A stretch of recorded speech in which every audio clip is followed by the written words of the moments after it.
नमस्कार दोस्तों पाकिस्तान के नज़रिए से अगर आप देखोगे तो उन्होंने सारी जंग जीती हुई है, चाहे वो 1965 की वॉर हो, 1971 हो या फिर कारगिल का युद्ध हो। तो पाकिस्तान को तो क्या है कि वो जो चाहे जैसे चाहे बोल देता है। अब जैसे ऑपरेशन सिंदूर के दौरान उन्होंने बहुत बड़े बड़े क्लेम किए कि भारत का S-400 उन्होंने उड़ा दिया।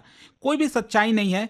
सच्चाई सभी जानते हैं कि क्या किया भारत ने, कितना ज़्यादा उनके जो टेररिस्ट कैंप हो गए, उनके जो एयर बेसेस हो गए, किस तरह से तबाह किए थे भारत ने। लेकिन क्या है ना, भारत यहाँ पर एक डेमोक्रेसी है और उसको चीज़ों को प्रूव करना होता है। भारत सिर्फ बोलता नहीं है, यहाँ पर चीज़ों को दिखाता है। हमने जो सैटेलाइट के डेटा हैं सब कुछ यहाँ पर दिखाया। उसके बावजूद भी अगर आप देखोगे तो यहाँ पर हमारी जो एजेंसीज हैं उनके ऊपर काफ़ी दबाव होता है कि जो भी ये टेररिस्ट घटना हुई थी पहलगाम में, उसको कोर्ट के अंदर सिद्ध करें।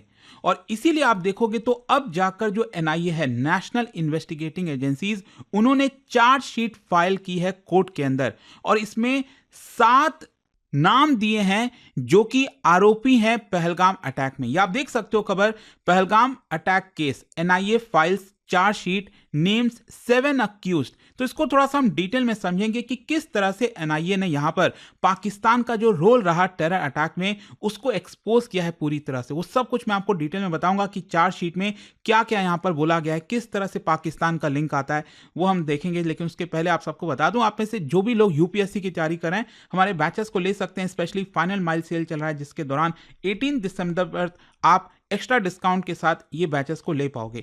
चलिए शुरुआत करते हैं। सबसे पहले देखिए बैकग्राउंड, आप सब जानते हैं कि 22 अप्रैल को एक बहुत बड़ी दुर्घटना होती है, एक बहुत बड़ा टेरर अटैक होता है जहां पर बैसरन वैली पहलगाम में जो है, जो टूरिस्ट आए हुए थे उनके ऊपर टेररिस्ट ने हमला कर दिया। और यहाँ पर आप सोचिए, नॉर्मली ज़्यादातर यही होता था कि जो हमारे सिक्योरिटी पर्सनल हैं, जो हमारी आर्मी है, सेना है, उनके ऊपर ये लोग अटैक किया करते थे। लेकिन इस तरह का अटैक, सिविलियंस के ऊपर अटैक, इसीलिए पूरे दुनिया यहाँ पर शॉक में थी। और ये इसीलिए मायने रखता है कि it is one of the deadliest terror attacks on civilians अगर आप रिसेंट ईयर्स में देखोगे। और यहाँ पर स्पेशली टूरिस्ट को टारगेट करना, जिसकी वजह से जो कश्मीर में खुशियाँ वापस लौट रही थी, टूरिज्म बढ़ रहा था, शांति वापस आ रही थी, इकोनॉमी बढ़ाने की कोशिश की जा रही थी, कहीं ना कहीं उसके ऊपर हमला करने की कोशिश की गई। खैर, उसके बाद हम सब जानते हैं क्या क्या चीज़ें हुई हैं। लेकिन फाइनली अब जाकर एनआईए, नेशनल इन्वेस्टिगेटिंग एजेंसीज, आप सब जानते हैं कि देश में कभी भी टेरर से रिलेटेड चीज़ें होती हैं तो इन्हीं के द्वारा यहाँ पर चीज़ों को देखा जाता है। तो इन्होंने क्या किया है कि जम्मू में जो स्पेशल एनआईए कोर्ट है वहाँ पर 1597 पेज का चार्जशीट फाइल किया है। मतलब काफ़ी लंबा चौड़ा चार्जशीट है जिसमें हर एक चीज़ एक्सप्लेन किया गया है। देखो, चार्जशीट का मतलब क्या होता है, बेसिकली आप आरोप लगा रहे हो। मतलब हमारी जो एजेंसीज हैं, पुलिस हैं, वो बेसिकली चीज़ों को डिटेल में लिखती हैं कि इसमें कौन कौन शामिल था, कौन कौन इसके अंदर क्या क्या रोल निभाया है। और बेसिकली हर एक डिटेल जो है वो चार्जशीट के अंदर डाला जाता है ताकि कोर्ट में उसको सबमिट किया जाए और फिर यहाँ से ट्रायल हो, ताकि आरोपी को सजा सुनाई जा सके। तो ये जो डॉक्यूमेंट है, it represents the formal legal acquisition against individuals and organisations जो इस डेडली अटैक के पीछे थे। और जो चार्जशीट है, इट इफेक्टिवली आप समझिए कि 8 महीने के इन्वेस्टिगेशन के बाद, मतलब जितनी भी चीज़ें थोड़ी थोड़ी इधर उधर से लेकर उसको जोड़ा गया और तब जाकर यहाँ पर डिटेल से जानकारी दी गई, चार्जशीट फाइल किया गया कि कौन इसके पीछे था, किस तरह से एग्जीक्यूट किया गया है। अब क्वेश्चन यहाँ पर यह आता है कि चार्जशीट के अंदर किस किस को आरोपी बनाया गया है। देखो, एक तो क्या है, यहाँ पर जो ऑर्गेनाइजेशंस हैं इसके पीछे, यहाँ पर हम सब जानते हैं कि सबसे मेन जो ऑर्गेनाइजेशन था इस अटैक के पीछे वो था लश्कर-ए-तैयबा। मतलब ये एक पाकिस्तान बेस्ड टेरर ग्रुप है जो कि लंबे समय से भारत पर हमला करता है। लेकिन मैं आपको बता दूं, पहली बार लश्कर-ए-तैयबा को लीगल एंटिटी की तरह चार्ज किया गया है किसी इंडियन कोर्ट के अंदर कि उन्होंने किसी पर्टिकुलर टेरर अटैक को की प्लानिंग की है, फैसिलिटेट किया है। और उसी के अंडर में आता है आपका द रेसिस्टेंस फ्रंट। यहाँ पर हम सब जानते हैं कि रेसिस्टेंस फ्रंट बेसिकली एक प्रॉक्सी है, मतलब ये है ही लश्कर-ए-तैयबा, लेकिन इसको एक दूसरा नाम दे दिया गया है ताकि यहाँ पर दुनिया का जो ध्यान है वो लश्कर-ए-तैयबा से ना जाए, क्योंकि जब भी लश्कर-ए-तैयबा का नाम आता है तो तुरंत पाकिस्तान दिमाग में आता है, राइट। तो यहाँ पर जानबूझकर द रेसिस्टेंट फ्रंट जो है ये प्रॉक्सी है बेसिकली, उसको फ्रंट में किया गया ताकि ये लोग अटैक कर सकें। और इनफैक्ट इनिशियली अगर आपको याद हो तो सोशल मीडिया ने, टीआरएफ ने क्लेम भी कर दिया था एकदम, मतलब कहते हैं ना कि बढ़ चढ़कर हमने करा है ये। फिर उसके बाद पाकिस्तान को अकल आई, अरे ये क्या इसने बोल दिया, इसकी वजह से तो इसका डायरेक्ट लिंक पाकिस्तान के साथ जुड़ जाएगा। तो इन्होंने फिर कुछ ही दिन बाद जो है इसको बैक ट्रैक भी कर लिया। तो इससे समझ में आता है, मतलब एनआईए ने एस्टैब्लिश किया है कि ये जो दोनों कम्युनिकेशन आया था उसका ओरिजिनेशन पाकिस्तान में हुआ है, ना कि कश्मीर के अंदर, और इसीलिए इसका direct link Pakistan based handlers के साथ आपको देखने को मिलेगा। तो एक तो ऑर्गेनाइजेशन हो गया। फिर यहां पर टोटल देखो, कुल मिलाकर 7 अक्यूज्ड हैं। एक तो हो गया ऑर्गेनाइजेशन, दैट इज लश्कर ए तैयबा, जो कि इसके अंदर में ही आता है, टीआरएफ ही इसके अंदर में। तो एक ये हो गए। फिर बाकी के 6 इंडिविजुअल्स आपको मिलेंगे। वो इंडिविजुअल कौन है? जो सबसे बड़ा इसका जो मेन हैंडलर है, इसका नाम है साजिद सैफुल्लाह जट। तो ये क्या है कि पाकिस्तान बेस्ड टेररिस्ट हैंडलर है, और इसी ने ये पूरी प्लानिंग की है, कोऑर्डिनेशन किया है पहलगाम अटैक में। और ये जो है बेसिकली एक्सप्लिसिटली लिंक्ड है लश्कर ए तैयबा और टीआरएफ के साथ। इसका पूरा लिंक आपको इसके साथ देखने को मिलेगा।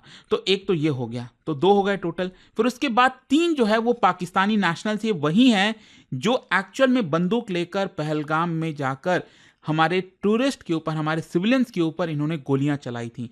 ये है फैजल जट, हबीर ताहिर, हमजा अफगानी। तो ये जो तीनों है ना बेसिकली एक एनकाउंटर में, आपको याद होगा ऑपरेशन महादेव जुलाई के महीने में चलाया गया था।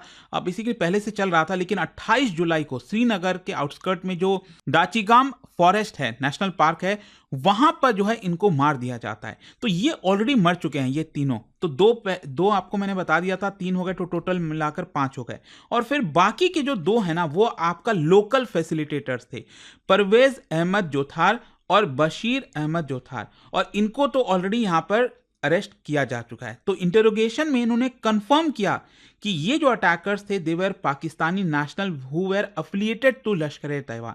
तो ये 5 पहले और ये 2 और हो गए, तो कुल मिलाकर 7। आई होप आप समझ पा रहे होगे कि 7 अक्यूज्ड किसके ऊपर लगाया गया है।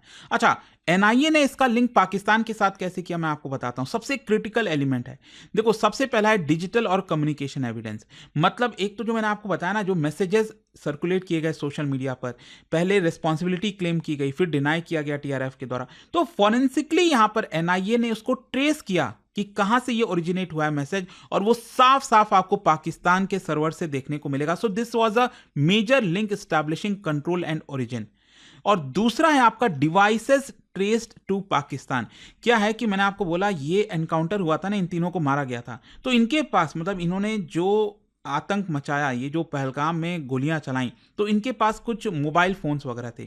तो जब इनका एनकाउंटर हुआ ना, तो इनका 2 मोबाइल फोन एनकाउंटर साइट पर पाया गया, और फिर उसकी पूरी छानबीन की गई उस मोबाइल फोन की, और उसका जो इक्विपमेंट है वो साफ पता चला कि ये पाकिस्तान में खरीदा गया। तो इससे कंफर्म होता है कि ये पाकिस्तान से आए थे, ये पाकिस्तान वाले थे। अच्छा, लास्ट में है पाकिस्तान स्पॉन्सरशिप। चार्जशीट में कंटेंट किया गया है कि जो पाकिस्तान की धरती है, जो टेरर नेटवर्क है, they were used to plan, direct and facilitate the attack. तो कहीं ना कहीं भारत का जो पोजीशन हमेशा से रहा है कि पाकिस्तान अपनी जमीन को भारत पर आतंक फैलाने के लिए कोशिश करता है, उसका इस्तेमाल करता है। तो उसका क्लियर कट लिंक जो है चार्जशीट के अंदर फाइल किया गया।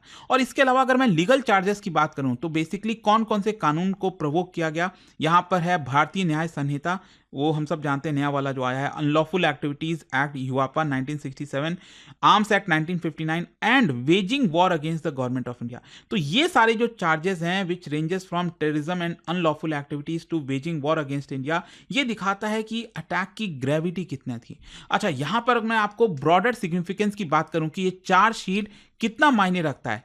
सबसे पहला है ये लीगल प्रेसिडेंट सेट करता है, मतलब लश्कर ए तैयबा को एज ऑर्गेनाइजेशन, मतलब एक कोई इंडिविजुअल तो हमने किया है यहां पर, लेकिन लश्कर ए तैयबा को ऑर्गेनाइजेशन के तौर पर फाइल करना, मतलब पूरे के पूरे जितने भी लोग लिंक्ड हैं लश्कर ए तैयबा के, उनके ऊपर अब यह आरोप आ जाता है।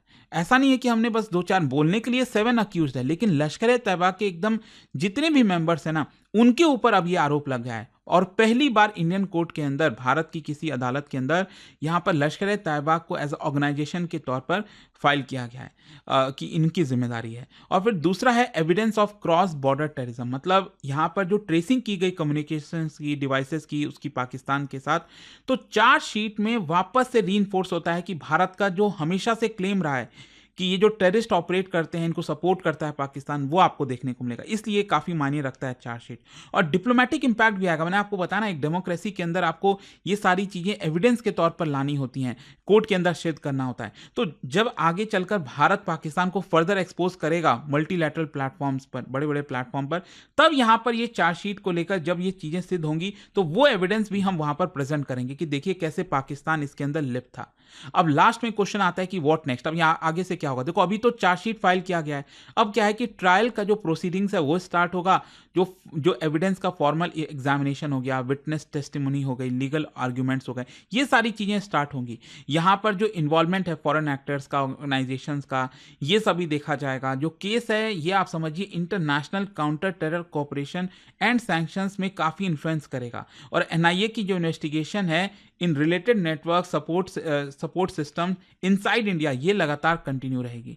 और कहीं ना कहीं आप समझिए कि इसकी वजह से हो सकता है जब ये चीज़ें हो जाएंगी भारत की अदालत में, तो बाकी के जो देश हैं वो थोड़ा अलर्ट होंगे। आप देखिए ना, मतलब एक तो इंटरनेशनल जिस तरह से चीज़ों को देखा जाता है, बाकी के जो देश हैं, स्पेशली जो वेस्टर्न कंट्रीज़ हैं, मैं देख रहा था अभी ऑस्ट्रेलिया वाला, आप देखिए जो अटैक हुआ, तो ऑस्ट्रेलिया में वो कह रहे हैं टेरर अटैक है, पूरे न्यूज़पेपर न्यूयॉर्क टाइम्स से लेकर हर कोई टेरर अटैक बता रहा है।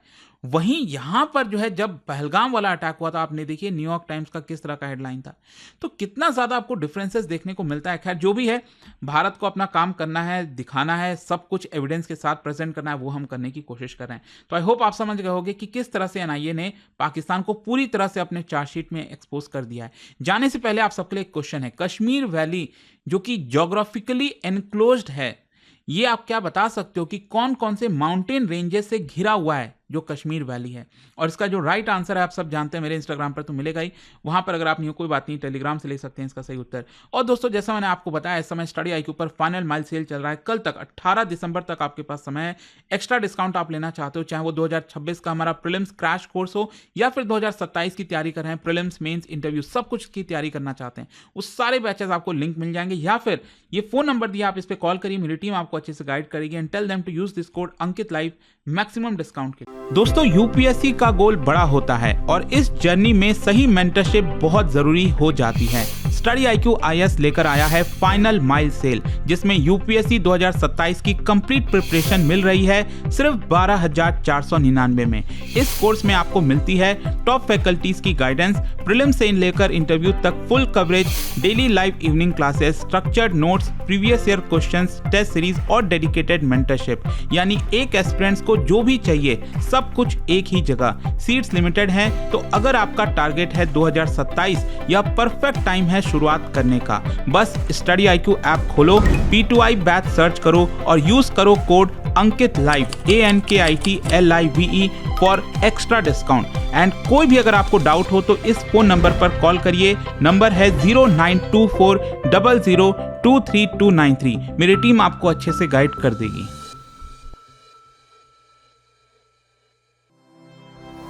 स्टडी आईक्यू आईएएस, आपका सिलेक्शन हमारा मिशन।